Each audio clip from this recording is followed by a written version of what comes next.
আছেন? আশা করি সকলেই ভালো আছেন। তো আজকে আমি বানিয়েছি মিষ্টির রস দিয়ে রাবড়ি ডিমের পিঠা। তো চলুন তার জন্য কি কি নিতে হবে দেখে নিন। এটা খেলে কিন্তু খুবই টেস্টি। একটা ডিম,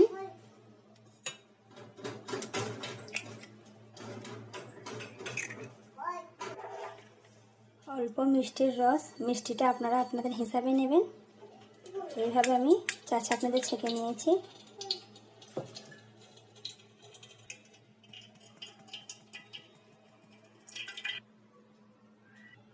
একদম অল্প লবণ দিয়ে সব কিছু ভালো করে ফাটিয়ে নিতে হবে।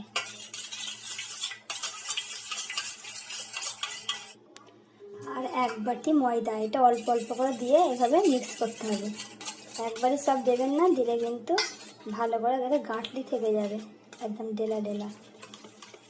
এইভাবে অল্প অল্প করে। এইখানে আমাকে মিষ্টিটা একটু বেশি লাগছে, আরও 1/2 বাটি ময়দা দিয়ে দেবো, দিয়ে ভালো করে মিক্স করে নেব।